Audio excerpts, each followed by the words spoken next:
하나님의 말씀은 요한복음 4장 31절에서 38절 말씀입니다. 하나님의 말씀은 요한복음 4장 31절에서 38절 말씀입니다. 제 성경으로는 신약 148페이지 정도 됩니다. 요한복음 4장 31절에서 38절까지 말씀입니다. 다 찾은 줄 알고 교독하도록 하겠습니다. 제가 31절 먼저 보겠습니다. 그 사이에 제자들이 청하여 이르되 랍비여 잡수소서.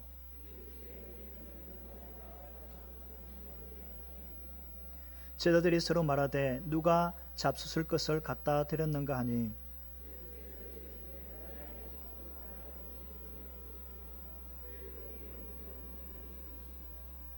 너희는 늑들이 되어야 추수할 때가 이르겠다 하지 아니하느냐.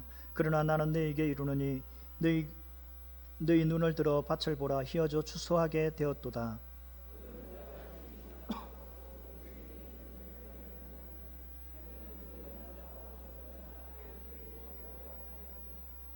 그런즉 한 사람이 심고 한 사람이 거둔다 하는 말이 옳도다.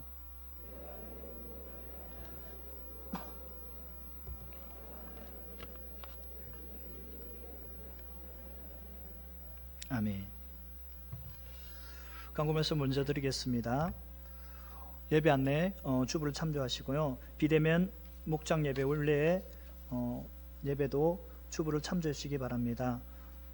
꼭 참석하셔서 주부에 있는 대로 참석하셔서 모두 다 함께 하시길 바랍니다.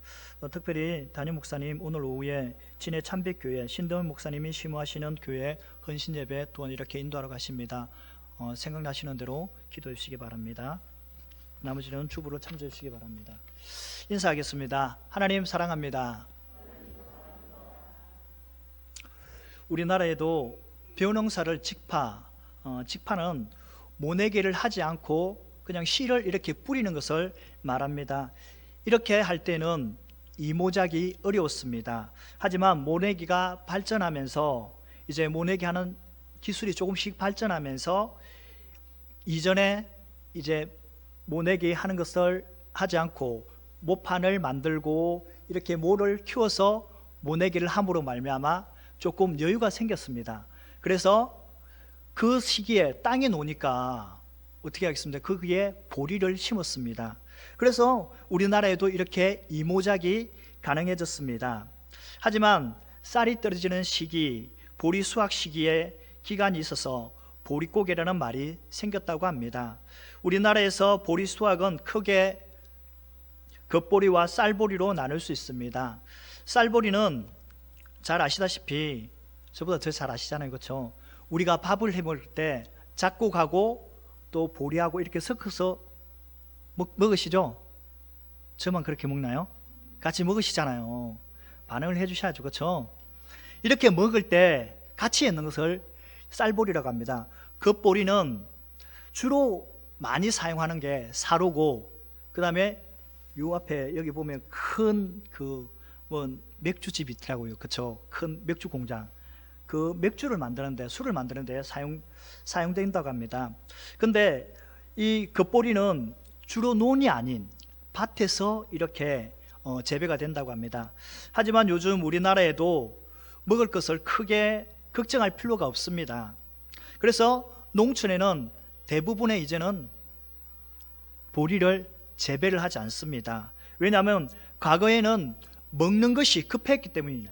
제가 어릴 때에도 먹는 것이 급했기 때문에 바로 수확하고 나서 바로 보리를 심고, 그 다음에 또 수확하고 나면은 또 벼농사를 하고 그랬거든요. 근데 요즘에는 이제 굳이 배고른 사람이 없지 않습니까? 그렇죠? 요즘에는 저도 마찬가지지만 조금 먹어도 배가 나와서 운동하러 다녀야 되잖아요. 그래서 이제는 보리가 아닌 돈이 되는 작물, 이런 것을 시골에도 재배하기 시작합니다.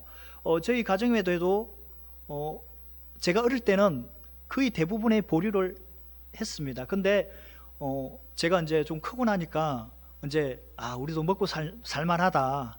그래서 저희 형이 저희 아버지가 이제 농사에 손을 떼시고 저희 형이 농사를 짓는데 이제 양파, 마늘 좀 이렇게 돈 되는 걸 하더라고요. 보리는 솔직히 키워도 매상 이런 걸 하면은 돈이 안 됩니다. 근데 양파는 작년 같은 경우는 가격이 좀 맞으면은 어느 정도 돈이 됩니다. 그렇기 때문에 이제 그 돈이 되는 작물로 서서히 거의 많이 바뀌고 있습니다.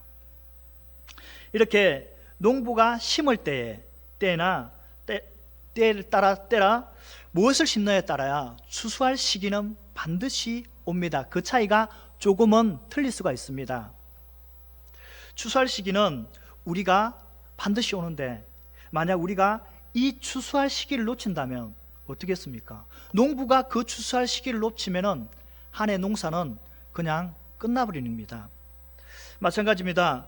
이렇게 심을 때가 있으면 거둘 때가 있습니다. 추수할 때가 있으면 거둘 때가 있습니다.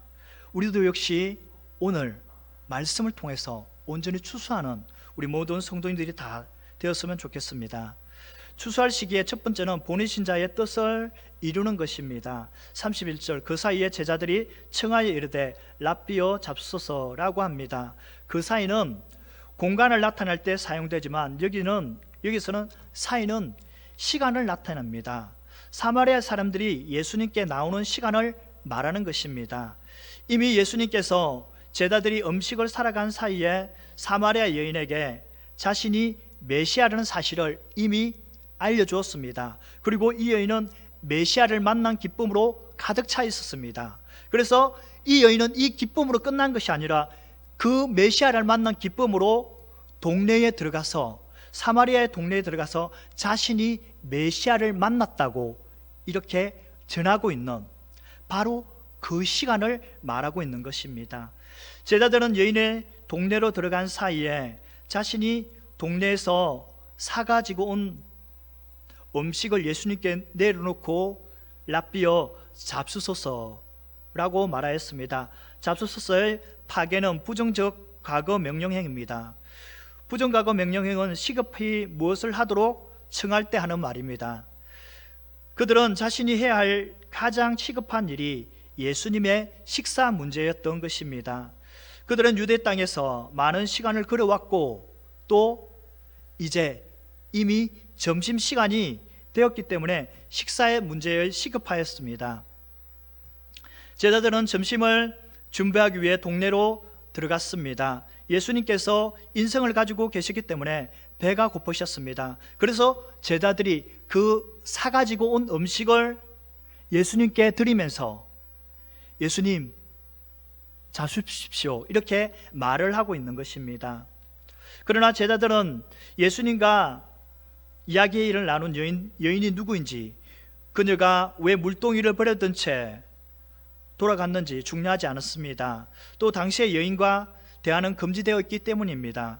그렇게 중요한 것은 그들이 그렇게 중요하게 생각한 것은 역시 배고픔이었습니다. 사람들이 배가 고프면 아무것도 생각을 할 수가 없습니다. 또 궁금한 것이 없습니다. 오직 우리가 배가 고프면 뭐라고 합니까? 밥 줘, 밥 줘, 빨리 밥 줘, 배고파 이렇게 말하지 않습니까? 그러니까 뭐 집에서 일이 있었는데 말하려고 그러면 일단 밥 먹고 얘기하자.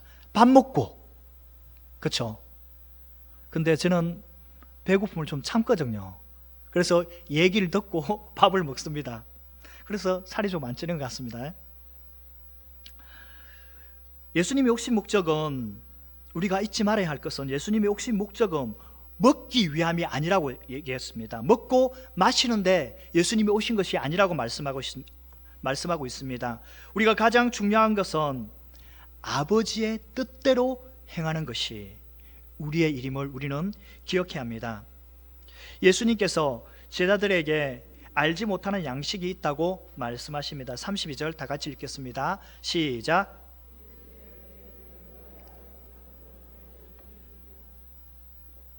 아멘. 제자들이 예수님께 식사하기를 청하였습니다.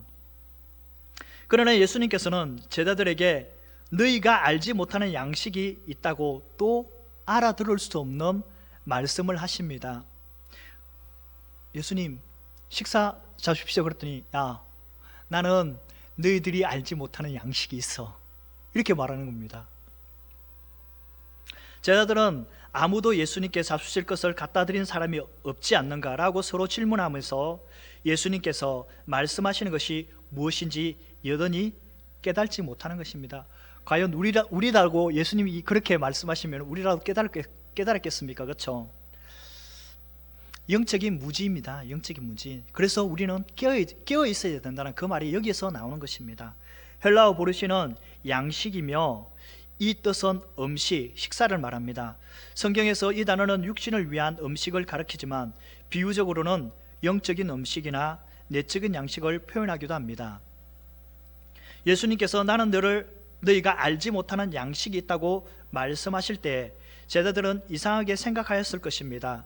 특히 예수님께서 1인칭 단수, 주격, 인칭 대명사 에고와 2인칭 복수, 주격, 인칭 대명사 헤메이스를 대꾸적으로 사용하여 자신만이 영적인 양식을 가지고 있음을 강조하고 있기 때문입니다.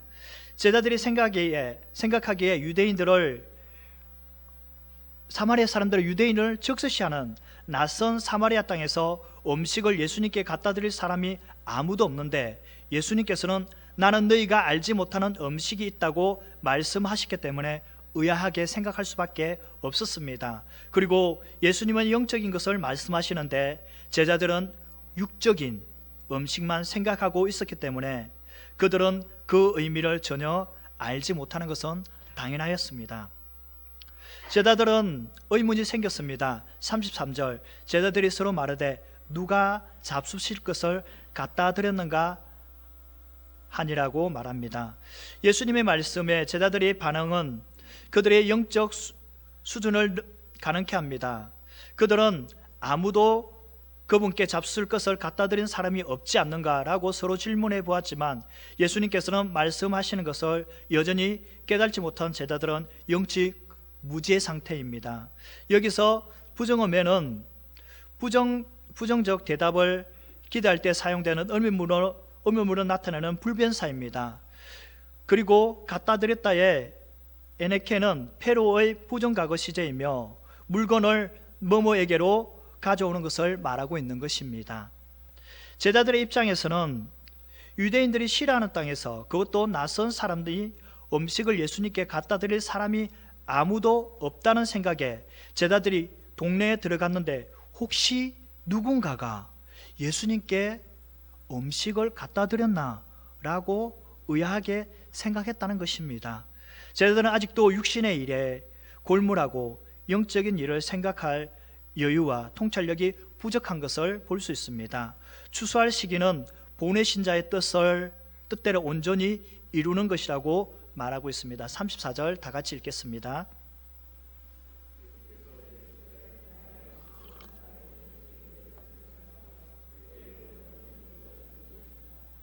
아멘. 예수님께서는 제자들이 알지 못하는 자신의 양식이 무엇인지를 말씀해 주심으로써 그들의 궁금증을 이제야 비로소 해소해 주셨습니다. 이것이 예수님이 꼭 사복음서를 볼 때에 예수님께서는 알지 못하는 것을 말씀을 툭 한번 던지십니다. 그러면서 예수님께서 이제 제자들이 알지 못하면 예수님 이 말 뜻이 무엇입니까? 이렇게 물어보면은 그때에 다시금 이렇게 풀어주는 것을 씨를 뿌리는 비유에서도 나오고 여러 가지 비유에서도 많이 나오는 것을 볼 수 있습니다. 자신의 보내신 아버지의 뜻대로 행함으로 그분의 일을 완성시키는 것이었습니다. 예수님께서 있어서 인간의 가장 기본적인 욕구가 더 시급하고 중요한 일이었습니다. 온전히 이루다의 텔레오스는 완성하다, 끝마치다는 뜻입니다. 예수님은 언제든지 사역의 초점이 자신을 보내신 아버지의 일 자체를 이루는 것에 초점이 맞춰져 있었습니다. 예수님께서 이 일을 완전하게 성취하셨습니다. 십자가에서 운명하시기 전에 이 단어를 사용하여서 다 이루었다라고 선언하셨습니다. 이처럼 하나님의 뜻을 행하는 것은 예수님에게 있어서 영구하고 숭고한 행위요 지속적인 목적인 것입니다. 예수님께서는 언제든지 아버지께서 보낸 자로 자신을 나타내셨습니다. 여기서 한 가지 짚고 넘어가야 할 바로 한 가지가 있습니다. 바로 보내다의 뜻을 가진 동사입니다. 신약에서 보내다의 의미로 사용된 대표적인 두 단어가 있는데, 하나는 아포스텔로와 또 하나는 맹보입니다. 두 단어의 차이점은, 아포스텔로는 공식적인 임무를 수행할 때에 이 단어를 쓰여지는 것을 볼 수 있습니다.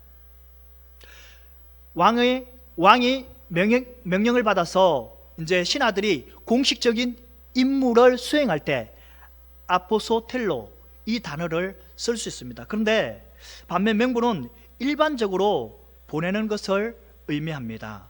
일반적으로 보내다의 말을 쓸 때에 예수님께서는 문맥적으로 맞춰 이 두 단어를 모두 사용하셨습니다. 본절에서는 문맥으로 보면은 아포스텔로가 적합하다고 볼 수 있습니다. 그럼에도 불구하고 이 단어가 본절에서 사용된 것은 나를 보내신 뜻이라는, 문맥에서 뜻이라는 단어를 사용했기 때문에 예수님께서 임의로 일하지 않고 하나님의 뜻에 따라 행하신다는 것을 강조하기 위해서 맹보로 사용했다는 것을 볼 수 있습니다. 이처럼 인간을 구원하는 성부 하나님의 뜻이 그리스도의 생애의 최고의 목표이며 그의 양식으로 표현할 수 있으므로 방금 성취된 사마리아 여인의 구원 역시 예수님의 양식인 것입니다. 이것은 예수님께서 이 땅에 지향하는 목표이며 더불어 예수님을 닮아가야 할 교회와 성도들의 궁극적인 목표인 것입니다. 예수님께서 하나님의 뜻을 행하며 하나님의 일을 이루는 것이 곧 자신의 양식이며 영혼을 구원하는 데 오는 기쁨과 만족감이 있다고 말씀하고 계신 것입니다.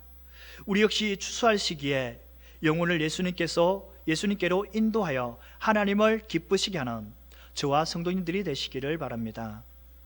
추수할 시기 두 번째는 추수할 때가 되었다는 것입니다. 35절, 너희는 넉 달이 지나야 추수할 때가 이르겠다고 하지 아니하느냐. 그러나 나는 너희에게 이르노니 너희 눈을 들어 밭을 보라, 희어져 추수하게 되었다라고 말씀합니다. 예수님께서 추수할 때가 아직 넉 달이 남은 들판을 가리켜 지역 농사 짓는 것을 보시며 말씀하고 계신 것입니다. 많은 주수가들은 넉 달이 지나야 추수할 때를 말은 아마도 우리에게 알려지지 않는 속담이라고 말하고 있습니다. 이 속담은 지금 열심히 씨를 뿌린다면 넉 달 안에 거둬들일 수 있다는 뜻입니다. 애굽입니다. 이집트인들은 밭을 갈고 4개월에서 5개월 후에 또 곡식을 추수했으며 팔레스타인에서는 씨를 뿌리고 거둬들인 기간이 역시 4개월에서 6개월 정도 소요됐다고 합니다.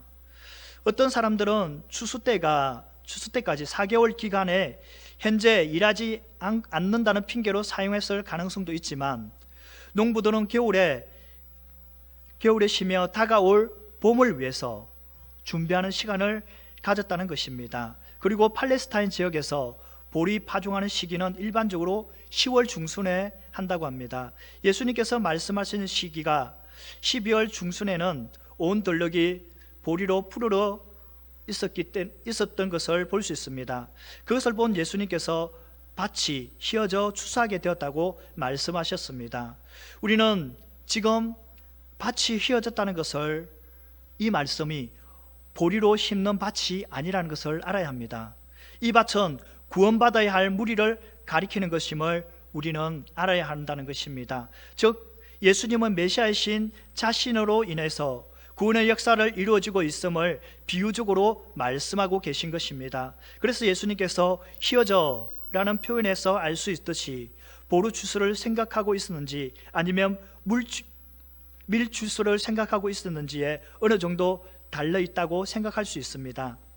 물론 제자들의 경각심을 불러일으킬 관용적으로 사용된 단어일 수도 있으나 실제적으로 눈으로 목격하라는 의미에서도 사용될 수도 있다는 것입니다.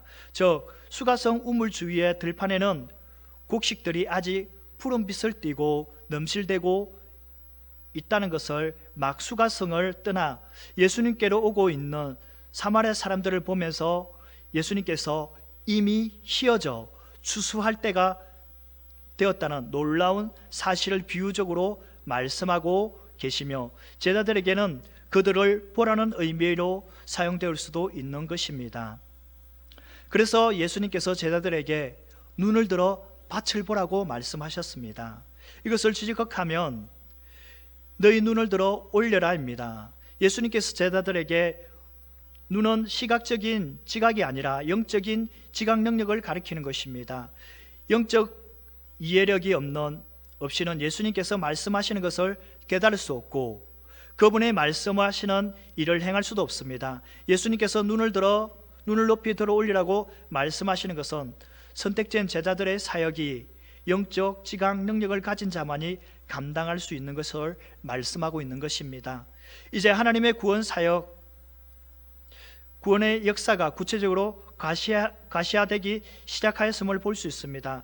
그러면서 예수님께서 밭을 보라고 하십니다. 이것은 인간들의 영혼의 밭을 표현하는 것입니다. 예수님께서 제자들에게 이 밭을 들여다보라고 명령하신 것은 제자들에게 세상에 예수님을 믿지 않는 많은 영혼들에게 관심을 가지고 자세히 살펴보아야 한다는 뜻으로 말하고 있는 것입니다. 그래서 휘어져 추수하게 되었다고 말씀하신 것입니다.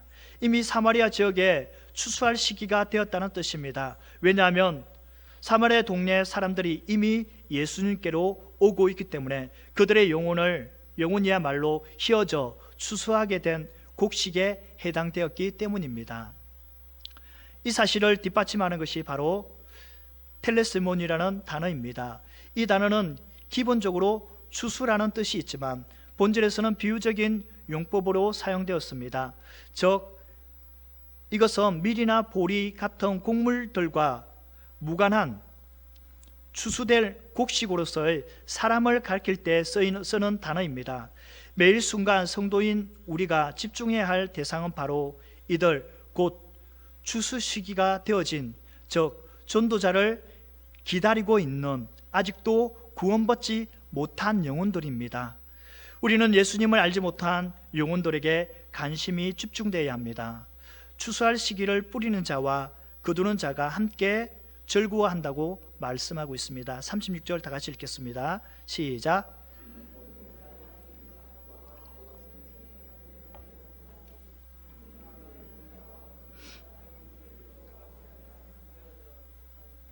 아멘.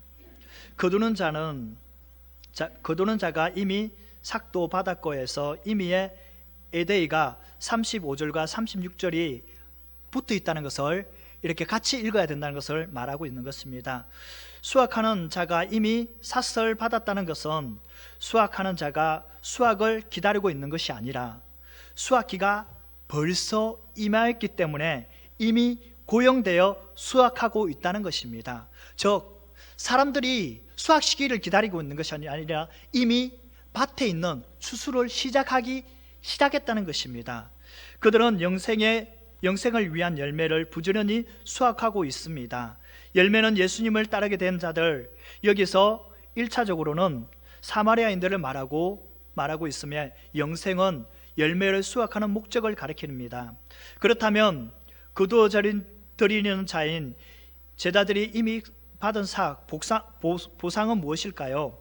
1차적으로는 영혼 구원으로 볼 수 있으며 나아가 영혼 구원을 확신함에 오는 영적인 기쁨을 말하는 것입니다. 그들은 이미 그리스도를 영접하는 순간 구원이라는 엄청난 선물을 받았습니다. 세상에 그 어떤 것도 이에 비할 수 없는 값진 선물이라는 것입니다. 구원은 우리가 어느 것도 비교할 수 없는 기쁨입니다. 그래서 이미 제자들은 그러한 기쁨을 받았기 때문에 그 기쁨에 동참하고 있다는 것입니다. 여기서 우리는 한 가지 분명한 사실은 구원받은 성도는 그 누구든지 영혼을 거둬들이는 일을 해야 하는 사명을 부여받은 고용된 하나님의 일꾼이라는 사실입니다. 우리 역시 구원받았지 않습니까? 구원받은 우리가 이러한 사명을 받은 하나님 앞에 고용된 일꾼이라는 것입니다. 그래서 우리는 그 고용된 일을 우리는 추수를 해야 된다는 것입니다. 따라서 누구든지 자신이 구원받은 주의 백성임을 확신한다면 거두는 자로서 책임과 의무가 있음을 기억하시고 이 일을 하는데 평생 동안 이 일을 하는데 최선을 다해야 한다는 것입니다. 그렇게 할 때에 뿌리는 자와 거두는 자가 함께 즐거워할 수 있다고 합니다. 이 시점에서 뿌리는 자는 언급되지 않습니다. 하지만 36절 마지막 구절은 이 농경 비유를 두 가지 새로운 방향으로 확장시키는 것을 볼 수 있습니다. 첫 번째, 이 구절은 아모스 9장 13절의 종말론적 약속을 말하고 있는 것을 볼 수 있습니다. 아모스 3장 19절 말씀은 이렇게 기록되어 있습니다. 유호의 말씀이라 보라 날이 이를지니라 그때에 파종하는 자가 곡식 추수하는 자의 뒤를 이으며 포도주를 밟는 자가 씨를 뿌리는 자의 뒤를 이으며 산들은 단 포도주를 흘리며 작은 산들은 녹으리라고 말하고 있습니다. 여기서 여호와는 날이라는 지라는 파종하는 자가 곡식을 추수하는 자의 뒤를 이어 포도주를 밟는 자가 씨를 뿌리는 자를 뒤를 이을 것이라고 선언하고 있는 것입니다. 요한은 호화롭고 다채로운 이미지는 기적이고 계속해서 이어지는 다산의 풍요로움과 형통의 복음을 나타내는 것입니다. 그러므로 예수님께서 그 종말의 때가 자신의 사역을 통해서 동토왔고 이제 거기서 뿌리는 자와 거두는 자가 함께 열매 곧 메시아 공동체 수확의 기쁨을 대해서 시편 126편 5절에서 6절은 이렇게 말씀하고 있습니다. 5절 눈물을 흘리며 씨를 뿌리는 자는 기쁨으로 거두리로다. 6절입니다. 울며 씨를 뿌리러 나가는 자는 반드시 기쁨으로 곡식단을 가지고 돌아오리라고 기록하고 있습니다. 그리고 이사야서 9장 3절은 주께서 이 나라를 창성하게 하시며 그 즐거움을 더하게 하셨으므로 추수하는 즐거움과 탈취물을 나눌 때에 즐거움같이 그들이 주 앞에서 즐거워하리니라고 기록하고 있습니다. 둘째로 이 구절은 예수님 이외에 다른 뿌리는 자를 도입함으로써 37절과 38절을 말하기 위함입니다. 뿌리는 자이신 예수님께서 심으신 것입니다. 영적인 일에 있어서 사람들은 주님 앞에 인도할 때 특히 유념해야 할 것은 심으신 것은 단지 거두어 드리는 것을 뿐입니다. 스스로 자랑하거나 자신을 높여서는 안 된다는 것입니다. 척박한 땅을 갈고 좋은 씨를 뿌려 잘 자라게 하는 것은 어렵습니다. 하지만 충분히 익은 곡식을 거두어 드리는 일은 쉽습니다. 한마디로 씨를 뿌리고 이렇게 모내기를 할 때는 정말 힘들고 어렵다는 것입니다. 우리가 일일이 모내기를 할 때는 정말 얼마나 힘듭니까? 사람들이 요즘은 기계를 하지만 옛날에는 다 모내기로 다 하지 않습니까? 벨트도 마찬가지지만 요즘에는 그 기계로 다 합니다. 기계로 이제 이안기로 다 심지 않습니까? 다 심습니다. 하지만 벨트는 콤바인으로 한번 싹 돌리면은 깨끗하게 그냥 나락이 나오는 것을 볼 수 있습니다. 이렇게 거두어 드릴 때는 쉽다는 것입니다.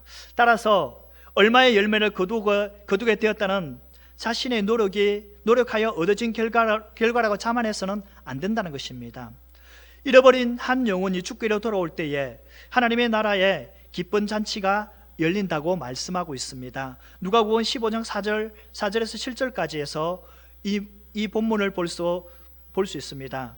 우리가 예수님과 같은 시간에 기쁨과 함께 누리고자 하면 잃어버린 영혼을 힘써 하나님께로 인도해야 함을 우리는 기억해야 합니다. 지금 바로 추수할 때임을 기억해야 하며 농부가 추수할 때 기쁨을 느끼듯이 우리 역시 믿지 않는 영혼들을 인도함으로 그 기쁨에 동참하는 성도님들이 되어야 한다는 것입니다. 농부가 씨를 뿌릴 때는 힘듭니다. 보릿고개 있을 때는 정말 굶으면서 이것이 언제 자랄까? 우리 새끼들 언제 이렇게 커서 먹일까?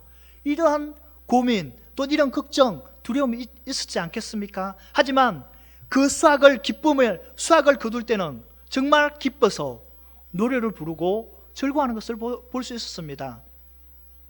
마찬가지입니다.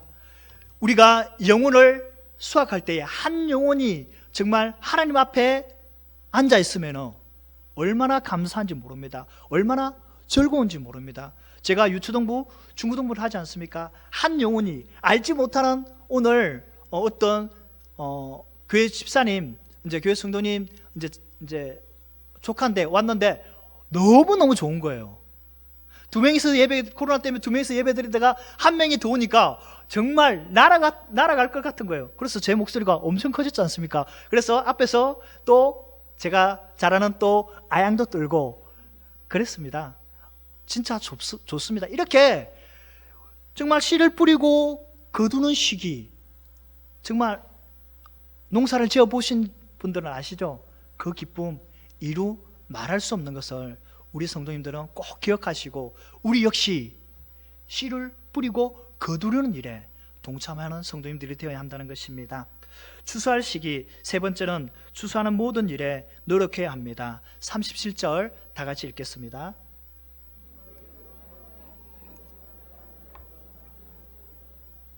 아멘.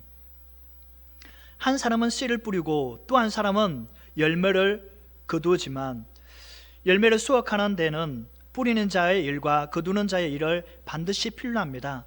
뿌리는 자는 장차 열매를 수확하게 될 것을 기대하면서 씨를 뿌리고, 거두는 자는 자신이 수확하게 된 것이 또 다른 사람의 수고의 열매라는 것을 결코 잊어서는 안 된다는 것입니다. 유대인들에게는 이 말이 낯설지 않습니다. 그들의 선조가 약속의 땅에 들어가서 거하게 되었을 때 그들은 자신들이 수고하지 않은 땅과 건축하지 않는 성읍을 얻게 되었고, 자기들이 심지 아니한 포도원과 감람원의 가시를 먹게 되었기 때문입니다. 이것은 하나님의 은혜로 가능할 수 있습니다. 예수님의 제자들이 사마리아 여인의 경우도 마찬가지입니다. 그들은 자신이 수고하지 않는 것, 주께서 심으신 것을 거두는 자들이므로 스스로 자랑하지 말고 자신을 높이지 말고 그 모든 것을 하나님 앞에 영광을 돌려야 했다는 것입니다. 추수하는 일은 노력하는 것을 거두는 것이라고 말씀하고 있습니다. 마지막 38절 다 같이 읽겠습니다.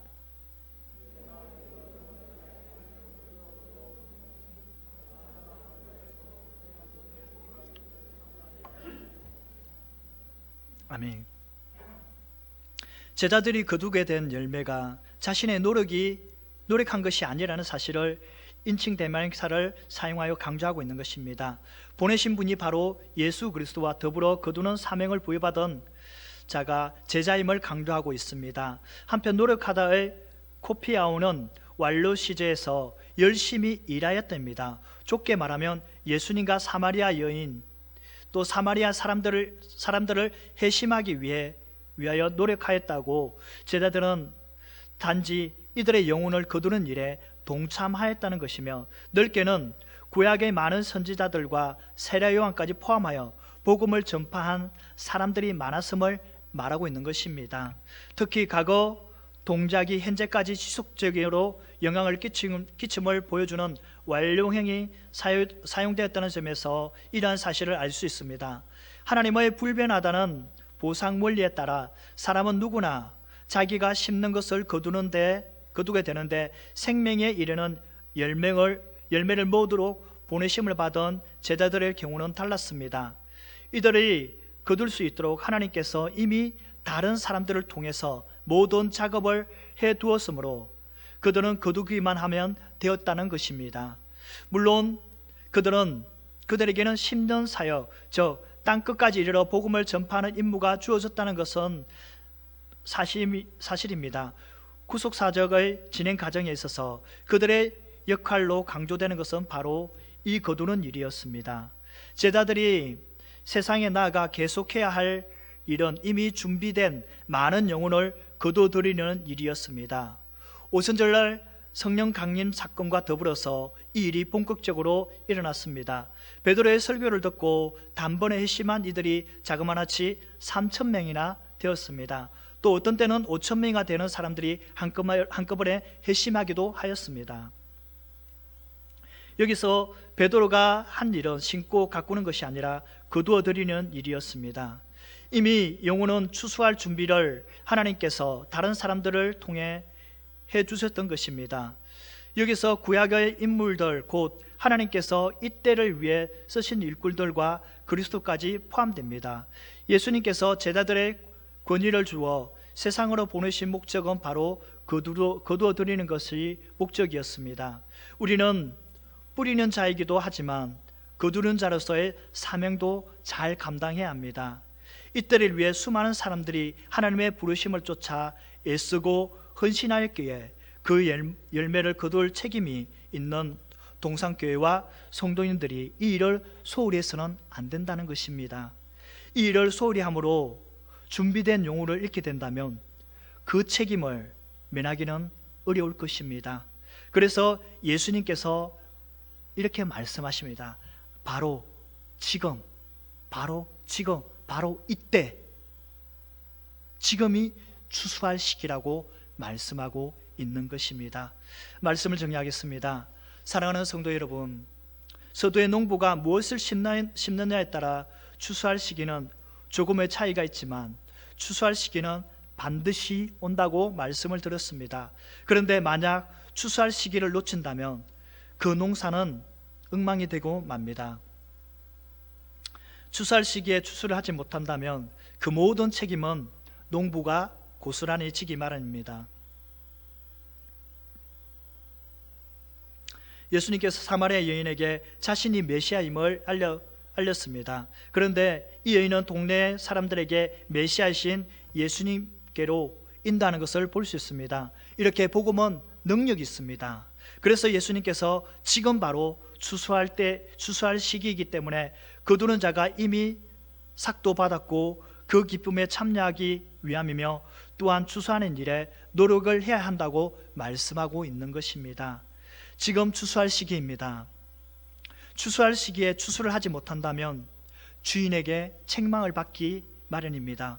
우리 역시 추수할 시기인데 우리에게 맡겨진 추수할 영혼이 있는데 그 일을 감당하지 못하고 영혼을 놓친다면 우리가 하나님 앞에 서는 날 그 책망은 우리의 몫이라는 것입니다.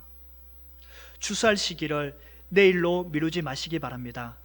오늘 지금 바로 추수하여 하나님의 말씀에 순종하여 하나님의 기쁨에 동참하는 저와 성도님들 되시기를 간절히 축원합니다.